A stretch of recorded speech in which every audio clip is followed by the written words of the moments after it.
Okay. Hi, everyone. Welcome to the Writing for Peace Friday live series. I'm Carmel Mall. My co-host is journalist, author, editor, and teacher, Brad Wetzler. Hi, Brad. We're here to welcome Peter Balakian, who's going to read from his work, including some of his forthcoming work. Peter Balakian is the author of many books, including Ozone Journal, which won the 2016 Pulitzer Prize for Poetry. His memoir, Black Dog of Fate, won the PEN Albrand Award and was a New York Times notable book. And The Burning Tigris, the Armenian Genocide and America's Response, was a New York Times bestseller and won the Raphael Lemkin Prize. Vice and Shadow, Essays on Poetry, Art, and Culture, was published in 2015, and his forthcoming book of poems, No Sign, will be published by you of Chicago Press. He teaches at Colgate University. Welcome, Peter. Thank you so much for joining us. We're really excited to have you here. This is from a book of mine called Ziggurat, 2010. It's called Warhol Electric Chair 63. I will say again, very briefly, that my interest in Andy Warhol's art is very much defined by his ability to get hold of large national events through his magical and strange silkscreen lithograph innovations of the late 50s and early 60s. And this takes off on a Warhol lithograph silkscreen of an electric chair that was supposed to commemorate the last act of capital punishment in the state of New York in 1963. And this kind of art enables me to get my own take on history and my relationship to it. The red spreads like Christmas wrapping, the green a field in a Caucasian rug. It's almost beautiful without the metal plates for the head, though the plug on the floor is visible. Before decorator colors and Hockney, before Calvin Klein in the summery Hamptons, before there were switches to break the flow. My mother used to say, never touch a radio when you're in the bathtub. Never fly a kite near transmission lines. But still, it's furniture. Still, it's a typical American way to go.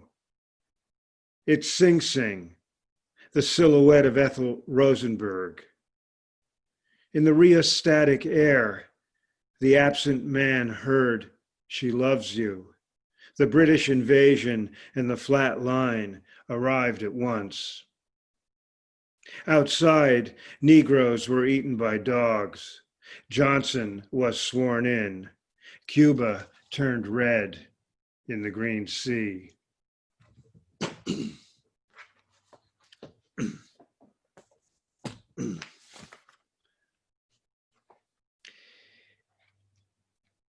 A piece of my work, both in prose and poetry,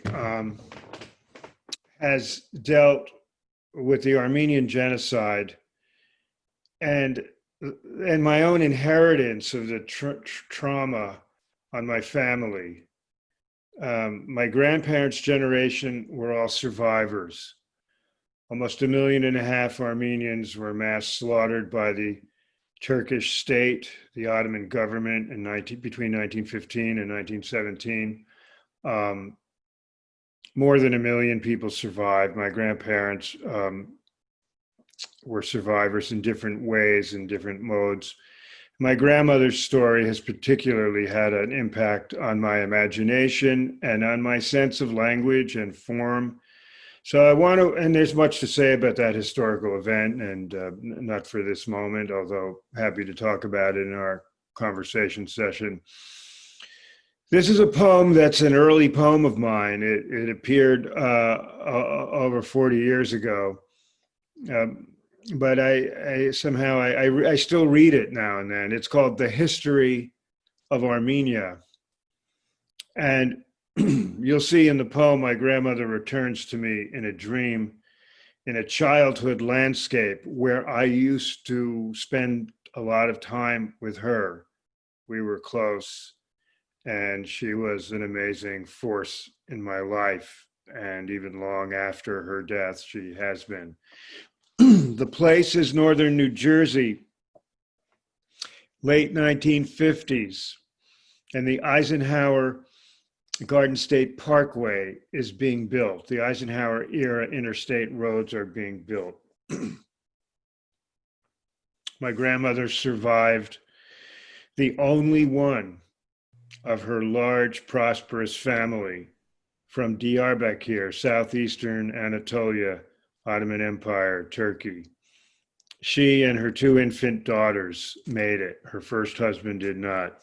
She came to the States in 1920 and married again, and my mother was the last child of her second marriage.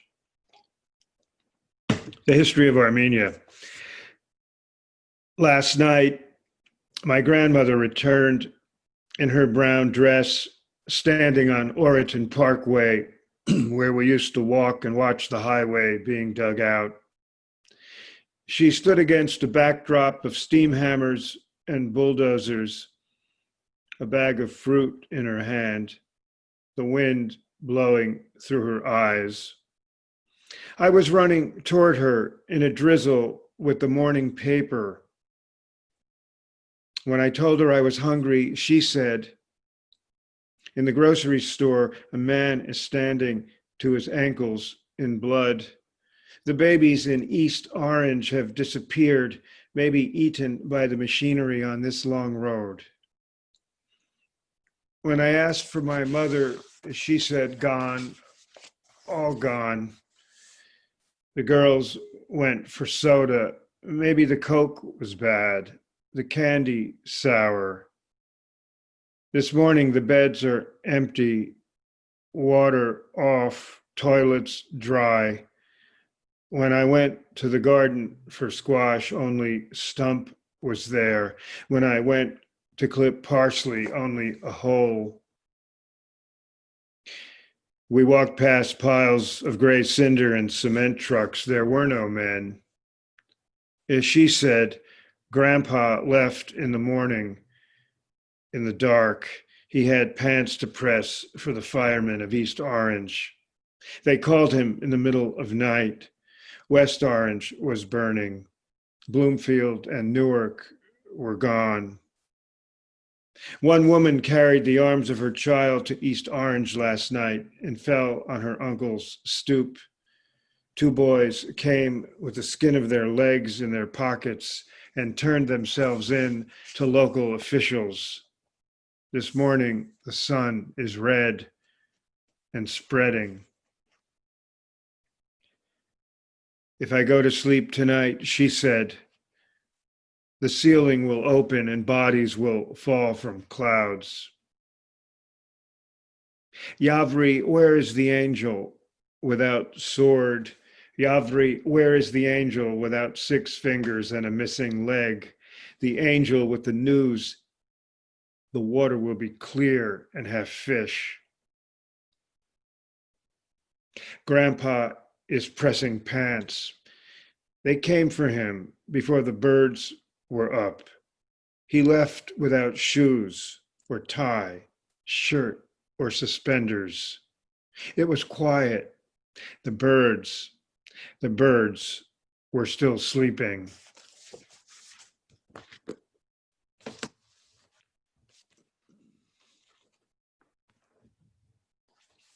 I'm going to get a little more light. Do I seem, could I be lit up a bit more? Yeah, let me get some light.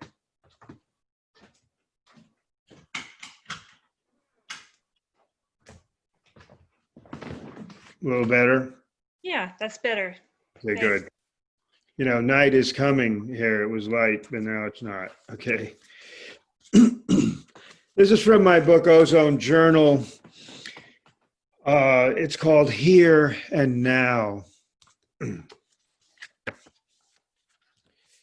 The day comes in strips of yellow glass over trees. When I tell you the day is a poem, I'm only talking to you, and only the sky is listening. The sky is listening. The sky is as hopeful as I am, walking into the pomegranate seeds of the wind that whips up the seawall. If you want the poem to take on everything, walk into a hackberry tree, then walk out beyond the seawall. I'm not far from where Van Gogh was a patient, his head on a pillow, hearing the Mistral careen off the seawall, hearing the Fauvist leaves pelt the sarcophagi. Here and now, the air of the tepidarium kissed my jaw, and pigeons ghosting in the blue loved me for a second before the wind broke branches and guttered into the river. What questions can I ask you? How will the sky answer the wind? The dawn isn't heartbreaking. The world isn't full of love. All right, let me change this, guys. Somehow my finger hit something. I want gallery view. Yeah, okay. I was just terrified by looking at myself. Okay.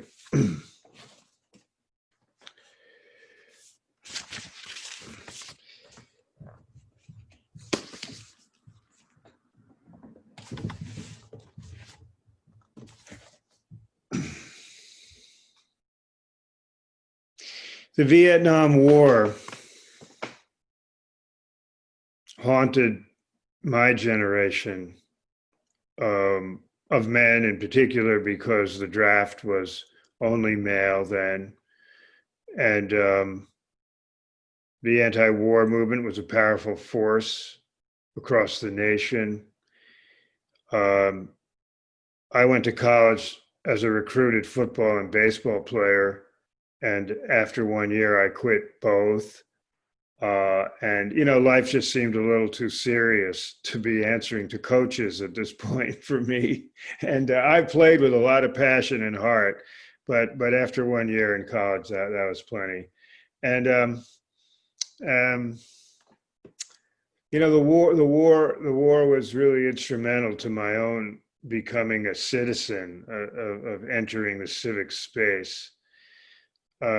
So I'm going to read this poem from my book that's forthcoming, be out in a year or so, but this is called Waiting for a Number.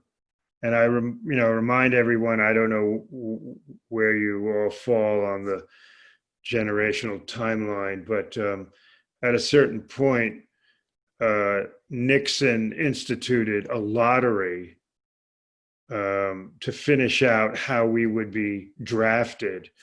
And so that day in June, when the lottery was announced in the newspaper, you ran to it to see what your number was and what your chances were for being drafted. I'll tell you I'll finish that with one story when I finish the poem, but this poem is called Waiting for a Number.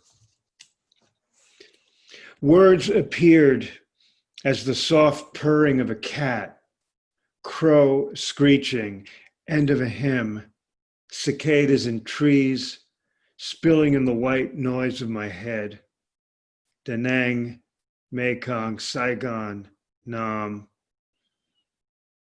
I walked suburban streets to school, hi-fi blasting Somebody to Love, coach meeting out orders, my playbook of fakes and jives, my head swelling in the helmet.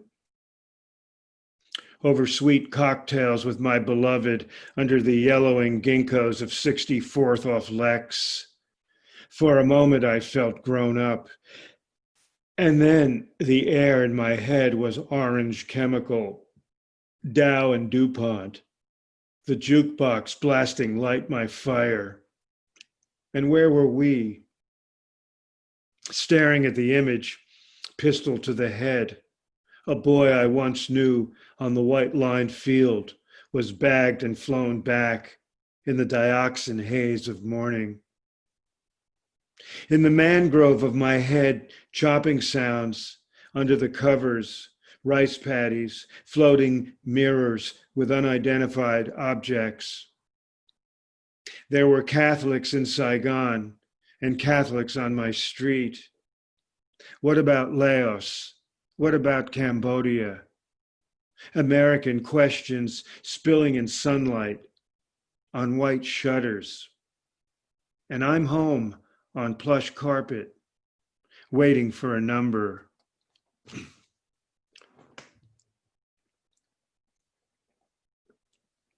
Well, in the end, my white privilege helped spare me the war. I was in college at the time, and that was always a shield against being drafted.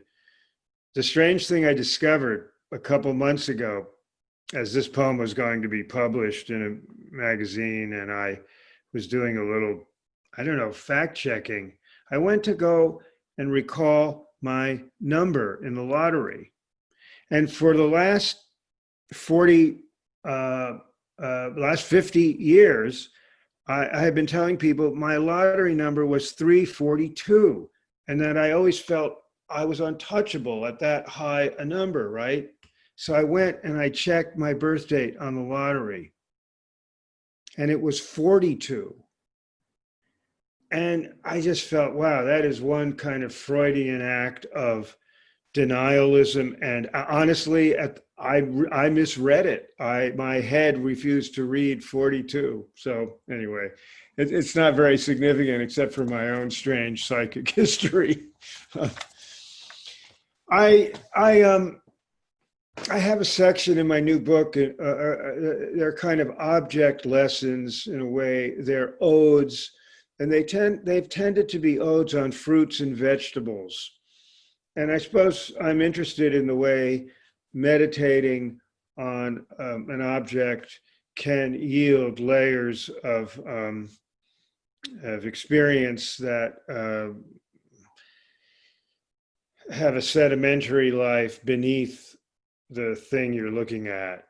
And again, to come back to issues of history, trauma, memory, you'll catch the Armenian Genocide evocation in this poem. I think you have a copy of this poem in the PDF. It's called Eggplant. I loved the white moon circles and the purple halos on a plate as the salt sweat them. The oil in the pan smoked like bad days in the Syrian desert. When a moon stayed all night. When a moon stayed all day. When morning was a purple elegy for the last friend seen. When the fog of the riverbank rose like a Holy Ghost. My mother made those white moons sizzle in some egg wash and salt. Some parsley appeared from the garden. And summer evenings came with no memory, but the table with white dishes. Shining aubergine, black-skinned beauty, bitter apple. We used our hands.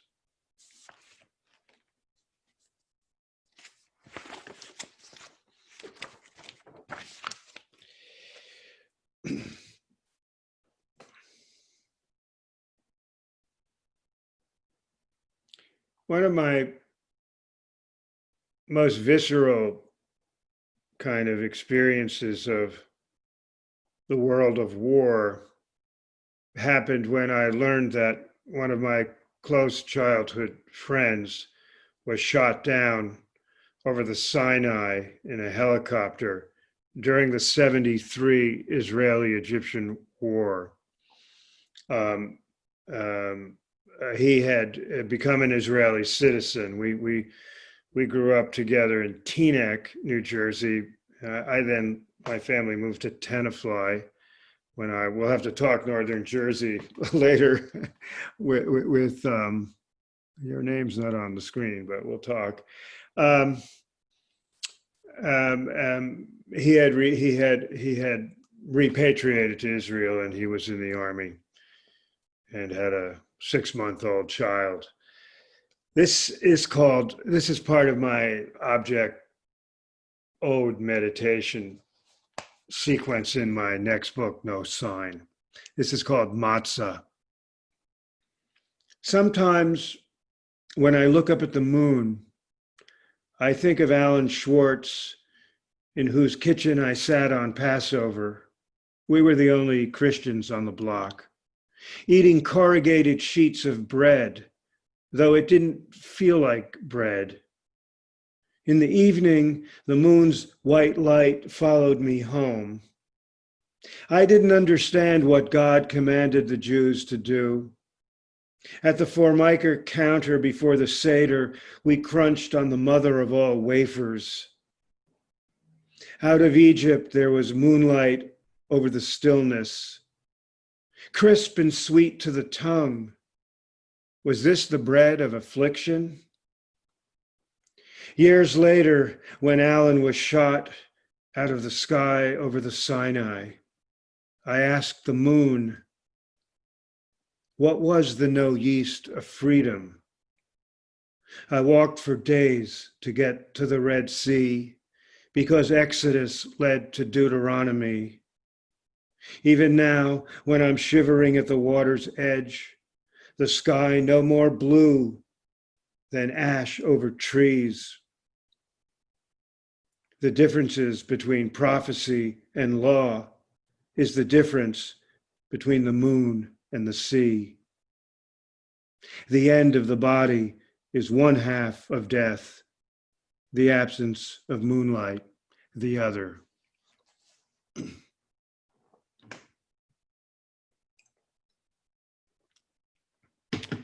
Maybe this is a good place to stop. I mean, I'm happy to go on reading, but I'm really interested in conversation. I can come back and read another if you want some at the end, but what do you think, Carmel? Good time to shift gears? That sounds good. Are there any questions or comments from our participants? Let's see, Craig. Well, I don't see the comments. I put one in the chat. Oh, okay. Is that Veronica? No, it's Judith. Judith. Yes. Hi there. Hi. Do you want to read the comment for us? Sure. I was just thinking as you were reading that you weren't heading straight into these topics. Mm-hmm. We've got the genocide, we've got electrocution, and you're approaching in other ways, more oblique. And so, of course, I thought of Polonius and searching direction by finding indirection out. Mm-hmm. And one of the really striking images I thought was somebody carrying his limbs in his arms. Right. And it, I'd been thinking about Beirut this morning. Sure. And that seemed like a really great image for what was happening to people there. Mm-hmm. I agree.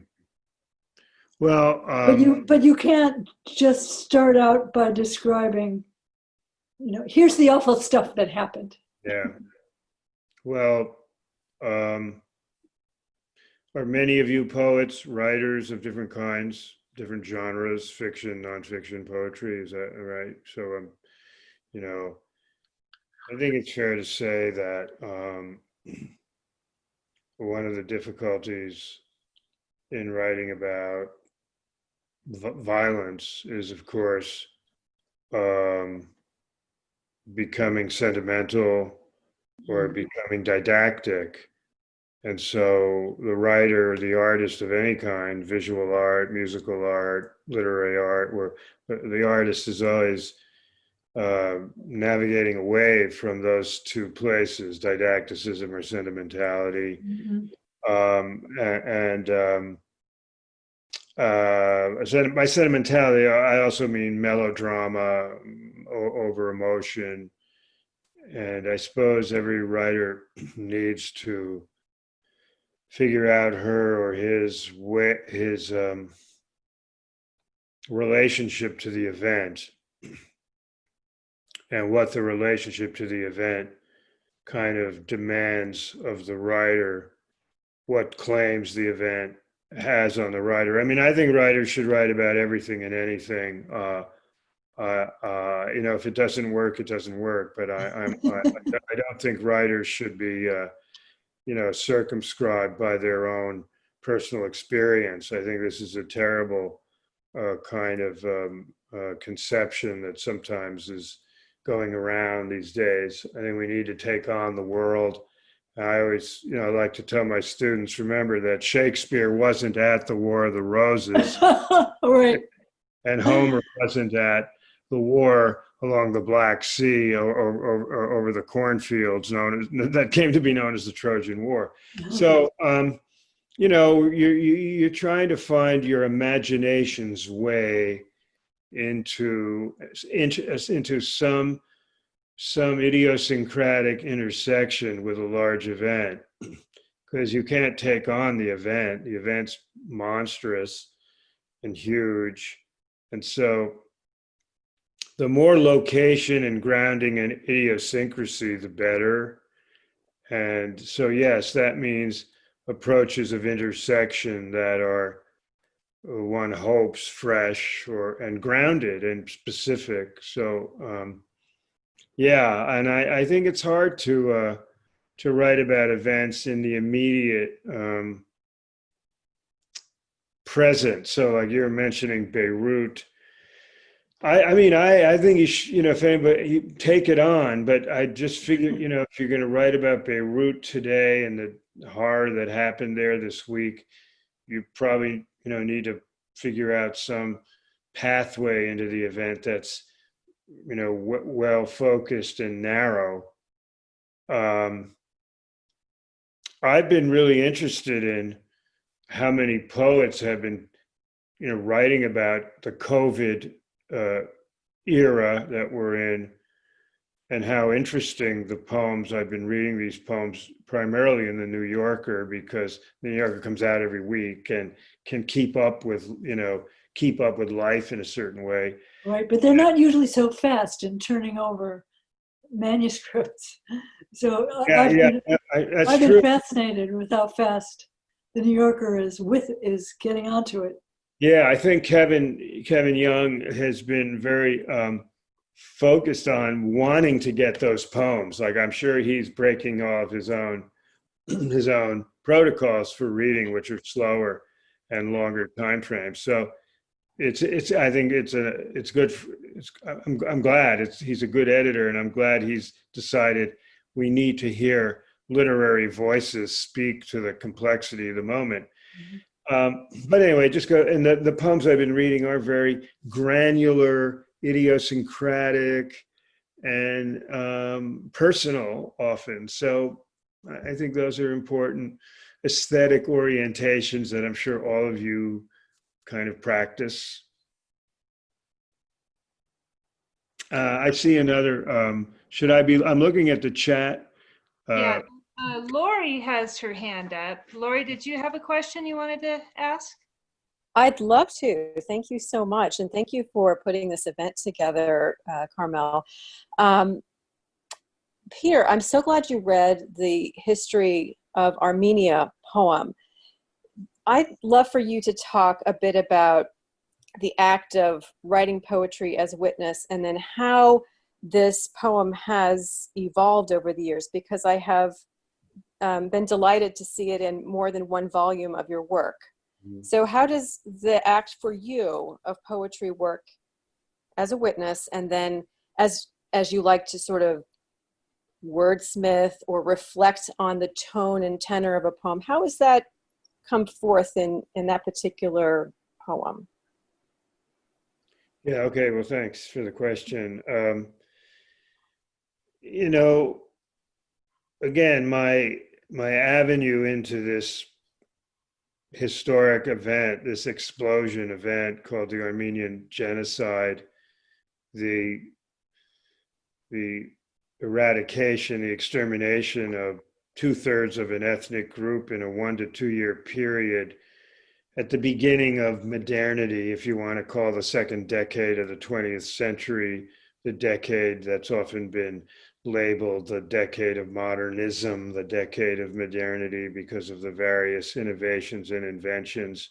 Much more to say about that, but how to have some intersection with the event. And for me, it was, with a person, my great grandma, my grandmother, and her life story, which wasn't told to me while she was living. This was not an event that was much talked about in my house growing up. It was a history I came to discover and uncover, and then it started to obsess me. In fact, the repression of the event obsessed me as well, because I understood that the event was so traumatic that nobody wanted to talk about it. And of course, silence and repression are very typical responses to trauma. Probably we live in a culture today where, with more psychological apparatus and more therapy culture, people are more able to talk about traumatic experiences, rapes, sexual assaults, robberies, near murders, as well as human rights atrocities, much more so than ever before, certainly, if we were to look at these in a historical sense. So my grandmother's life became a very live, real, palpable reality to me, emotionally connecting me to the event that happened before my lifetime. And I began writing poems in the late 1970s, mid to later part of the 1970s, that were hooking in to this event. At the time, I had never heard of this phrase that I came to read about and, even write about a bit in the 1990s. And the phrase is the transmission of trauma across generations. It makes sense. It's a concrete, I think, supple rubric under which much can be written about.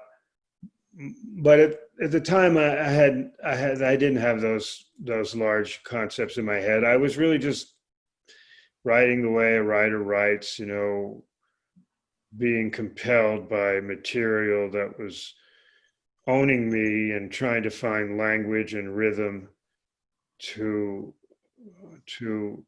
find a form for this voice and this orientation. Now, Laurie, the poem has appeared. I mean, I reprinted it in my new and selected poems, so that's a normal kind of thing. I know it appeared on an album called Poets on Record. I was always happy to have read it on a 4 CD set. So I know that happened, and it's appeared in some anthologies, but I may have done a little bit of revising when it reappeared in 2001.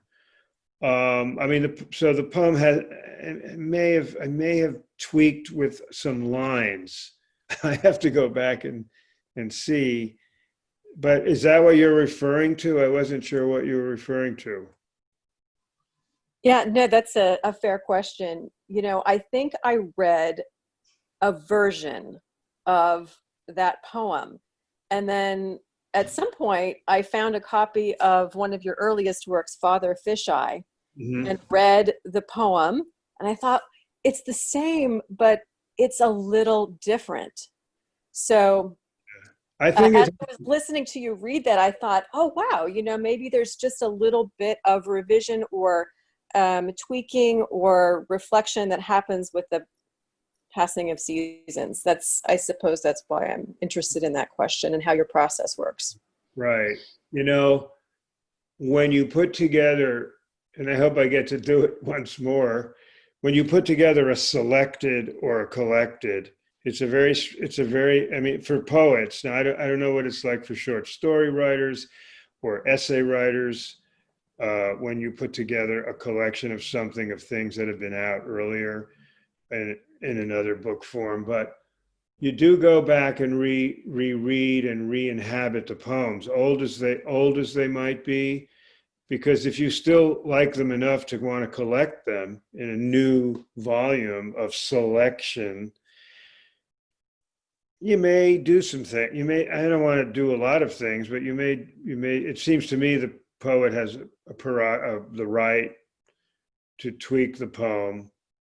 And after all, painters work over canvases endlessly. So I feel like there's a long tradition. Whitman and Yeats and Auden all did plenty of revising and tweaking when they came down the wire to do selecteds and collecteds. I mean, you don't want to falsify things, but you might tweak. So yes, you're right. It's a good. I appreciate your fine-tuned ear that picked up some of those things. Thank you, Lori. Hey, Can I Peter, just say something? Brad here. I had a question about process. How much do you think of the reader as you're writing a poem? That's an interesting question, and my answer my answer is very simple. I don't. Mhm. I really am immersed in the architecture of the poem and my drive to realize the materials that I'm putting into the recipe of the poem. I suppose, I mean, I try never to think about a reader other than my hope that the music of the lines does what I want it to do. I like to imagine that readers read poems out loud because poetry really is so oral, O-R and A-U-R, is so oral. And I care about very much about the music of the rhythm of the poem. That's why poetry haunts us and stays with us and leaves an impact on our nervous system, because poetry is language under great compression, and it's sculpted and refined and distilled into lines and phrases. So I very much care about the music of lines and phrases having a cohesion in a poem. So I don't think about a reader in that way, in a way that influences what I'm doing. I mean, we're all part of a larger culture, so we're probably knowingly or unknowingly influenced by the literary culture we start carving out for ourselves when we're young. People go different directions, and more, as you all know, as writers in different genres, the literary scene has become so global we've watched it become so global in our time. And that can be both energizing and sometimes daunting and confusing. And so I mean, I love to read literature from other cultures. I'm always trying to make distinctions about what might work in another culture and what is not going to work in my own unique, my own strange linguistic universe of Anglo-American writing. Carmel, can I be heard? Yeah, Leah? Yeah, I'm one of those rebels that didn't grow up, but lived most of my life in New Jersey. Great. And I wanted to know if you wrote any poems in the Tenafly Diner. Wow. And secondly, Great. I lived in River Edge, New Jersey, right near Paramus. Know it well. I know it well. I was a teacher, and to pass through the towns one of the towns I passed through was Emerson. Yep. And Emerson has the Armenian home. Yep. And they have this pretty much a capsulized thing of the massacre on the building itself in letters. Sure. I don't know. I've been here for 13 years, so I don't know how well it's been doing. I know they had some issues with it a while back, but I do. Do you have a place that you write? The Tenafly Diner was really important to me. Well, where did you grow up? What town? Well, I grew up in Boston, but when I reached the age of reason, I left. Okay. No, actually, and I went to college in New Jersey. Okay. And then you lived in River Edge. And Do you remember? I lived in Maywood. I lived in River Edge. I lived in Tenafly. You did live in Tenafly. What Yeah. street? What street? Right by the high school, Columbus Avenue, Sure. off Columbus. Yeah, It right was off West. one block- Off West Clinton Ave. Yeah, pretty close. Yeah, Yeah, sure. right next to the high school. Yeah. Well, and can I ask you too, because this is fascinating. What years were you in Tenafly? 1972 to 1973. Okay. Close to that time. Right. Wow, that's so interesting. Well, yes, I in as much as poems emerge out of place and location, I have a number of poems set in Bergen County and that are set in that Tenafly culture in a way. Darn it, I don't know, I keep losing the gallery. Let me get it back. So I'd be happy to read you one if you want. Sure. I'm not sure about the audience, though. Please include the audience if they don't mind. And I have a bunch of them, but various poems over the course of various books. That obviously the poem that I read you called "Waiting for a Number." That's set in Tenafly. I mean, I don't mention it, but it's a suburban town, a very white, privileged suburban town. Not anymore. Yeah, well, it's the Asian population is the Right. largest population in Tenafly. Yeah, my brother and his family still live there, so I'm there a lot, or I'm there regularly. And you asked me another question about, I can't remember, process, or that had to do Where with. do you write? Where do you have a place that you actually go to write, or is it just wherever it happens, the back of an envelope on the mail, or? I mean, like everybody, or I'm in my study, in my studio at home. Phil knows where I am, a couple blocks from him in Hamilton, New York, a picturesque town green college town in central New York. So I write here in my house in upstate New York. And I'm in my study writing, or I'm at my writing tables around the house.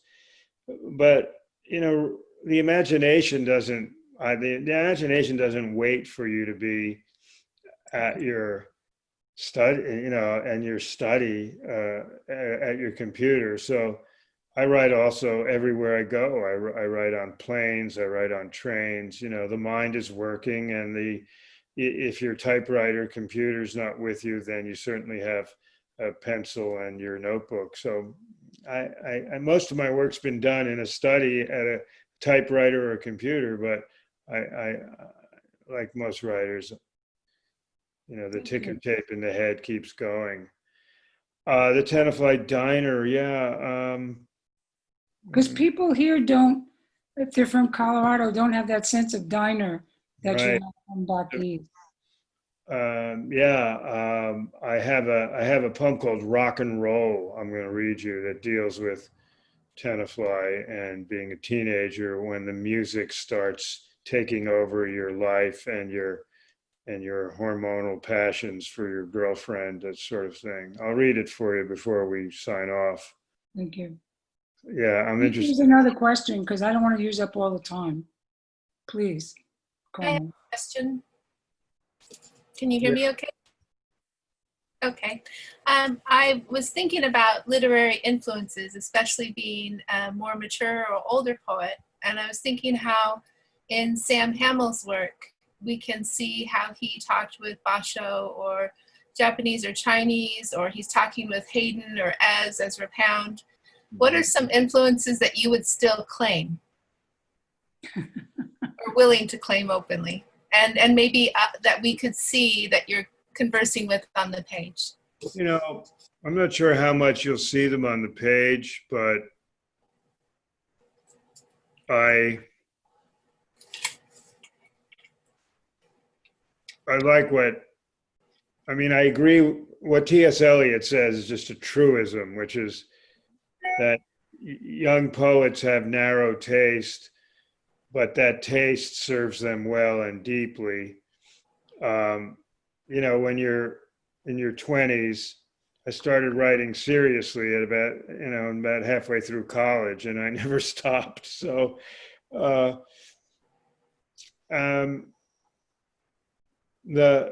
the writers that have a big impact on you in your 20s that's an interesting phenomenon. And Theodore Retke was one. I later went on to write a book about him.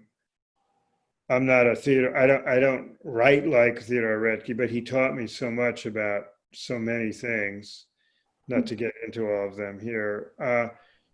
William Carlos Williams had an impact on me. He taught me so many things about the palpability of the daily world.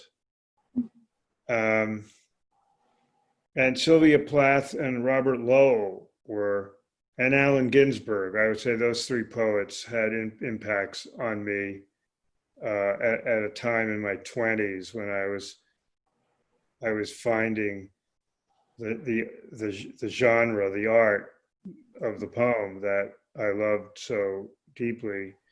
I mean, it's hard to be an American poet without, I think, it's probably too general to say, but Dickinson and Whitman remained kind of so foundational in their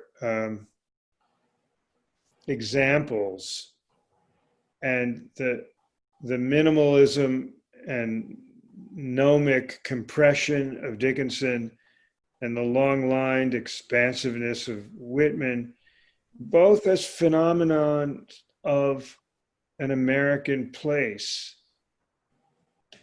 That was quite, you know, for me. But both of those poets remain kind of teachers of strange music, strange American music. And I will add one other poet that's, you know, remained really central to my kind of journey into the art at different phases, and that's Hart Crane. Thank you. Thank you so much, Peter, and thank you, everybody. And so we've got about 5 minutes left. And Peter, you mentioned another poem that you'd like to read. Sure. Let me return us to Bergen County and Tenafly.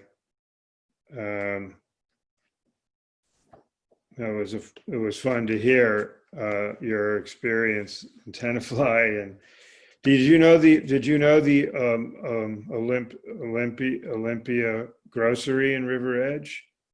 The Olympic grocery, I guess it was Olympic. Yes. Yeah, because that's an Armenian grocery. So that was really important to my family. We would get Armenian stuff, you know, the rare vine leaves and cured meats and cheeses. The Armenian grocery in River Edge. Okay, I don't have a poem about it, but this is called Rock and Roll, and it doesn't actually end in Tenafly, but the neighboring town of Hackensack. Oh, yeah. Okay, it'll end there. I'm giving it away. This came in my new and selected poems. It first appeared in a book in 1996 called Dyer's Thistle. Rock and Roll. The groove in black vinyl got deeper. What was that light? A migrant, I slid into a scat, and in the purple silk and the canoe, that was a popular aftershave lotion that at least teenage boys wore, hoping it would bring them good luck on dates. In the purple silk and the canoe, there was sleekness and a rear view mirror. And the angels flew out of the cloisonné vase. They were the rachitic forks hanging in the midnight kitchen. And so I called you after the house was still, my turquoise zenith melting. And you asked, what was that light? I was spinning. I was the trees shivering, and the snake of coiled light on the ceiling was moon glow. I wasn't a fool in a satin tux. I was Persian gold and blue chenille. I was the son of the black dog of fate. I said I saw a rainbow of glass above the Oritani Theater. Lord, lead me from Hackensack, New Jersey, into the white streak of exhaust. So a Bergen County poem, Northern New Jersey. Thank you. Well, I just want to thank everybody for joining us. And Peter, this has been absolutely wonderful. Thank you so much for sharing your time with us tonight. Thanks for having me. And thanks, Phil, for getting me here. All Thank right, good luck with work you're working on. One thing about the strangeness of the pandemic moment is that we're all inside at our studios a lot more than ever before. So it can be very creative. It has been for me very creative, productive time, padding around the house, banging words around the head. So good luck, stay healthy and safe. Thank you, you too. And we'll have this recorded, so I'll send you a copy and we'll get it up on our blog. Okay. Thank you. Bye-bye. Bye-bye, everybody. Bye-bye, Carmel.